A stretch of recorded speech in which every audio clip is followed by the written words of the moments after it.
Hello, everyone. Hello, Sandy. Hi. I think we'll give people just a few minutes to log onto the live event. Thanks, everyone, for joining us. We'll get started in just a second.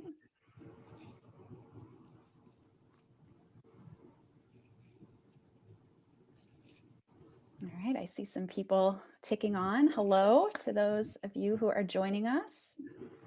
We'll get started in just a second.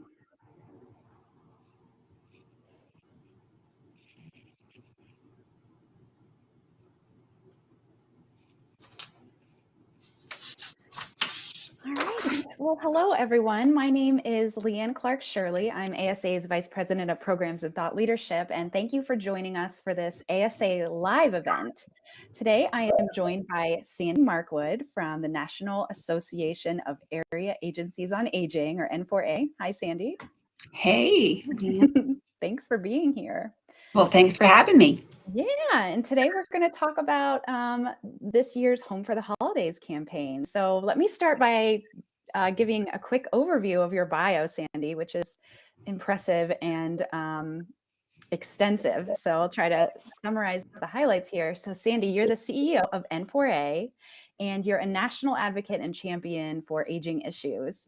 And you're committed to ensuring that our society values and supports people across the lifespan, which I can relate to so strongly. To do so, Sandy has worked with multiple administrations and on Capitol Hill for passing legislation aimed at supporting older people, including access to critical information, in-home services, and caregiver supports. Sandy has led numerous N4A campaigns that support people's needs as we age, including campaigns on combating social isolation, encouraging healthy aging, supporting caregivers, promoting livable communities, and promoting access to transportation and housing options. And according to you, Sandy, aging isn't just about adding years to our lives, it's about adding life to theirs. I love that. So thanks so much for joining us. Well, again, thank you so much for having me. I'm so excited to be with you this afternoon. Yeah, great. Well, so we're going to talk about the Home for the Holidays campaign. Let's start with talking about the campaign overall. Tell us a little bit about it and how this whole partnership came about. Sure. Well, the Home for the Holidays campaign is a project of the Eldercare Locator, which is a national call center that N4A operates for the Administration for Community Living that connects older adults and caregivers with services no matter where they are in the country. And every year around the holidays, we continue to get increased numbers of calls because adult children are going home, not this year maybe, mom and dad, and all of a sudden they may not have seen them for months and they realize that there may be issues that need to be addressed. So we developed the Home for the Holidays campaign around what we see as critical issues that we're getting calls from on the Eldercare Locator, to be able to address those and to provide opportunities for families to really have a discussion on what these critical issues are, but most importantly then to connect both the caregiver and the individual, the older adult themselves, to services and supports at the community level to address them. That's great. So you're having the conversation, identify needs, and then there's something that people can go to right away to get those needs handled. That's great.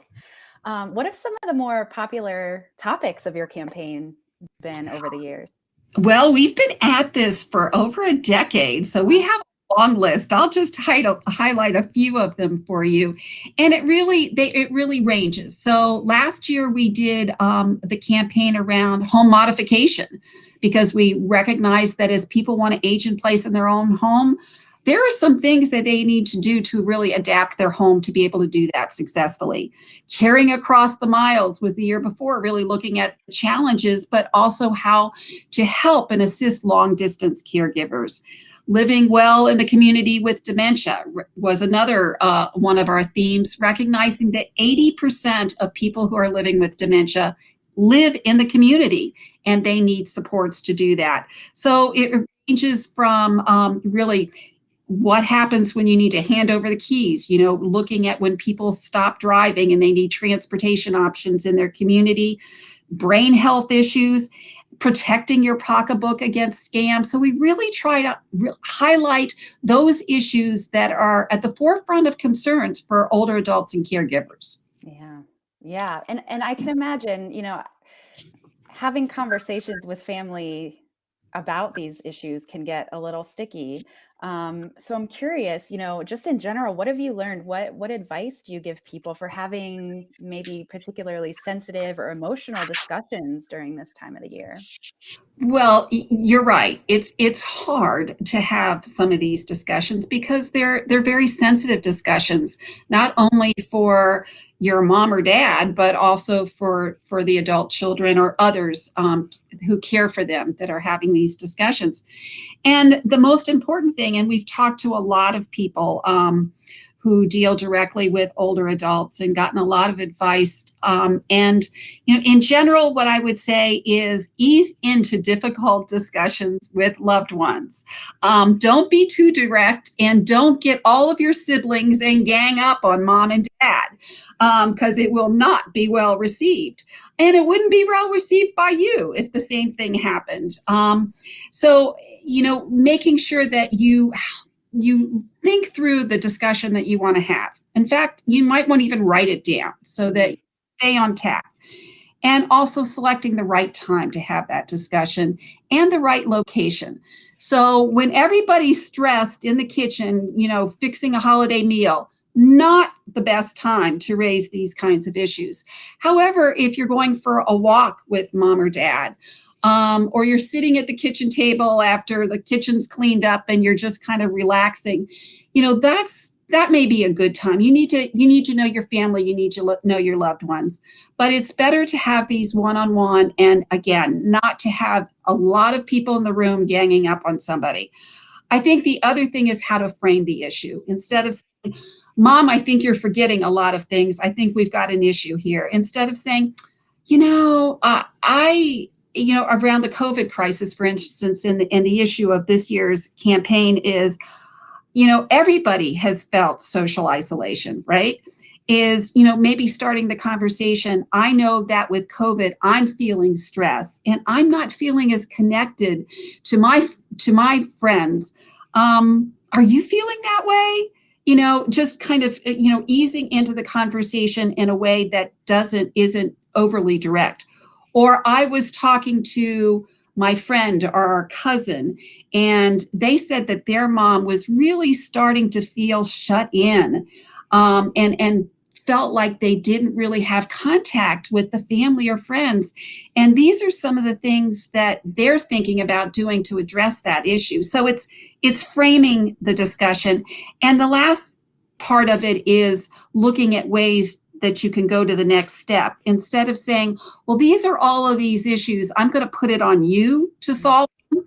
Instead of that, saying, would you like me to look into possibly some community options of, volunteer activities that you might like to be engaged in? You have so much to offer, Mom. I think this would be really good for your community, but also maybe really good for you. So it's how you frame these discussions are really important. Yeah, that's great advice. All of it, where it happens, when it happens, and how you frame it. I guess Mhm. that's important for communication in general, but Right. seems really valuable for this. You brought up this year, your campaign is rightly focused on strategies for staying engaged right now while we're physically distancing. So I'm curious, what are some of the highlights from this year's campaign? Sure. Well, we entered into this campaign, recognizing that the issues of social isolation and loneliness are really top of mind. Quite honestly, they were public health issues for older adults pre-COVID, but certainly this has been amplified. When we even look at the research pre-COVID, 24% of older adults, will tell you or tell health experts that they were experiencing social isolation.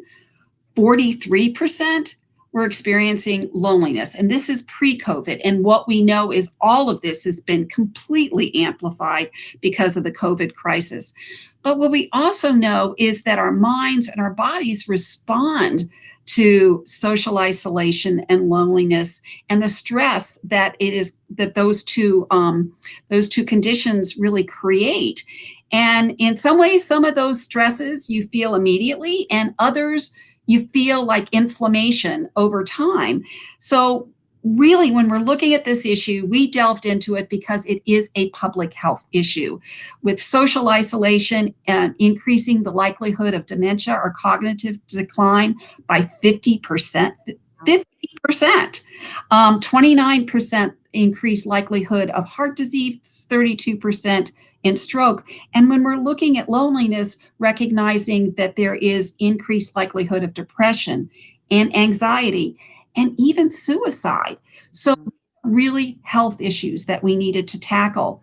And so we came together, and our partner with this was the University of San Diego and their Center for Healthy Aging. So we built this effort, based on research, but also based on what people said that their needs were and how they could be responded to at the local level. So we have a resource list of activities that the Aging Network, community-based, and other aging and disability community-based organizations can do. And some of them are very low tech, and some of them are higher tech, to be able to engage people.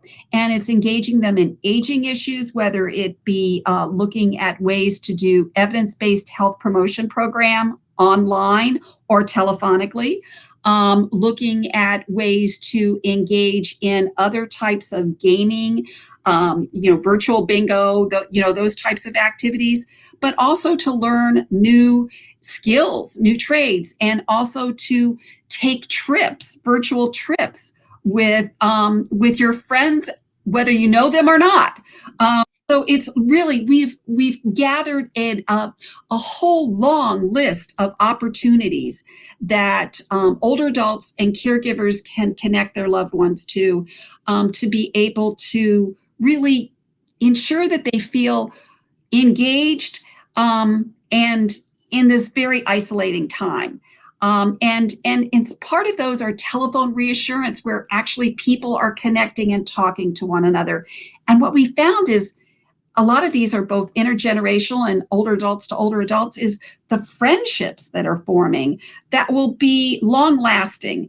So there's so many different opportunities, but Leanne, we have through the Eldercare Locator, through this campaign, a long list of community resources. Also, N4A operates Engaged, which is a national resource center on promoting social engagement of older adults. We have consumer-based information that any organization can co-brand to deliver to older adults and caregivers, best practices from the field. And then we also have a long list of other organizations like the AARP Foundation's Connect to Effect and other groups that have, great examples of social connection activities too. So we really wanted to be a resource to connect people in however they want to be connected, on whatever interest level they may have. Yeah, that's great. ASA, we just wrapped up last week a whole mini conference on the digital divide. Mm-hmm. And you just mentioned, some of the resources that you talked about don't necessarily have to be virtual. So I'm curious, are there some, for those people who aren't able to connect virtually and take that virtual trip, what are some of the cool things that you don't necessarily need to be online for? Well, I am so glad, and I really applaud ASA's efforts in that regard, because we've heard it across the board, as everybody had to kind of try to look overnight, revamping programs from in-person to new formats.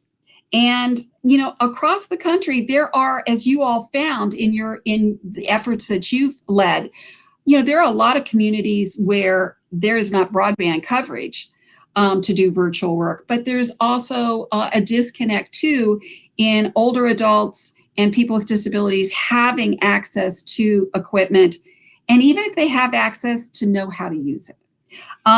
So one of in Iowa, the AAAs did a survey of their members, of their client base, and to ask them, how what types of options are there out there for them to connect? And they use the word technology. Well, what they found out, 80% of their client base of older adults, their technology was the landline. It wasn't a cell phone. It wasn't, it wasn't an iPad. It was the landline. So that's how they and other of our members and other organizations have adapted. So what they're doing is they're doing coffee clatches online, even happy hours online. They're doing telephone. All of our members are doing telephone reassurance calls and wellness checks through the telephone. But there are also it's really interesting through now conference calls with a group of friends, how they're doing book clubs. So it's really looking creatively on recipe sharing. So there's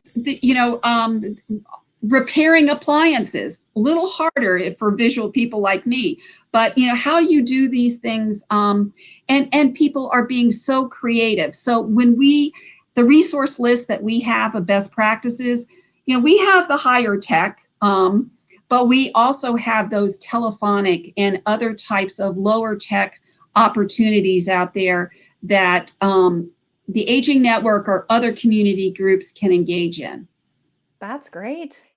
Well, I know that we've posted the link to the Home for the Holidays campaign. So I hope everyone watching checks that out. I do too. Sandy, yeah. And before we go, we're heading towards the end of a difficult year. There's tones of hope in the air. But as we look forward to 2021, I just want to ask, what you all at N4A are up to as you're moving into the new year, and maybe what are you optimistic about? Well, it's interesting because we're just coming off of our board meeting that was held last week, where we really focus in on policy priorities and strategic directions for the future. And I have to say that you're right. 2020 was a very difficult year. But I also think that it helped us, one, to shine a light on the needs of older adults, especially homebound older adults, because most were during the COVID crisis, which, again, when we're looking at 21, we're going to be living with that COVID crisis for most of this year, unfortunately. I wish that wasn't the case, but recognizing not only the distribution of the vaccines, I think is a wonderful, is just going to be incredible, but we need to do a lot of education around vaccine awareness and distribution. And I'm thinking that the Aging Network and everybody that's listening here needs to be a part of that awareness campaign. But when we're looking forward at 21, I think, again, a lot of the issues of 2020 will spill into 21. This issue of social isolation isn't going away. As I said, it was an issue before COVID. It will be an issue after COVID. And it's something that I'm really hoping that policymakers and also community leaders will invest in. I think some of the other positives coming out of 2020 are the intergenerational interest in serving older adults. I also think because our typical volunteer base and in the area agencies on aging and the Aging Network, we're so reliant on volunteers. But a lot of those volunteers were older adults themselves, and they had to stay at home, and they had to kind of give up their in-person volunteer opportunities. And there was a whole cadre of new community leaders that stepped up. And it's my hope that they stepped up to be able to help us in the future. And I think, some of the other issues, Leanne, that I think are going to be key and critical for the Aging Network moving forward, and I'm saying that Aging Network broadly, is the issue of the social determinants of health. recognizing that the medical community is realizing what we knew all along, is that issues like nutrition and housing and transportation and social service delivery are as critical to someone's health and well-being as direct medical care. And that's a space that we all have known and worked in for decades. So how do we continue to move forward on that front and bridge that what had been a divide? I think now we've got a rope there, but we need to make it stronger, between the acute care health world and where most health happens, which is at home and in the community. And so I think that we have an opportunity to really address those issues, especially because of COVID. What we have seen, our members have seen, and others, is that older adults have put off healthcare. And so their health is much more compromised as we come out of this COVID crisis than it was before. And so they will be also very reluctant to leave their home. So how do we really emphasize the need for home and community-based services? So those are just a few of the things that that I think we need to have on our collective agendas. But I am optimistic. I really am optimistic as we come out of this crisis that there will be more of an understanding and more engagement and hopefully more investment in aging services services for people with disabilities, and also critical support for their caregivers moving forward. Yeah, well said. I think you summed it up. This whole pandemic has put the spotlight squarely on aging, and it's up to organizations like N4A and AA to help figure out how we're going to take advantage of that spotlight and improve things. So thank you so much. This has been great. Everyone, please visit N4A's campaign. Check out asaging.org and see our new rebranding efforts, the new programs that we're launching. And we wish everyone out there happy holiday season and happy new year. And Sandy, thanks so much. Thank you, and happy holidays to everyone as well. Take care. Take care. Goodbye.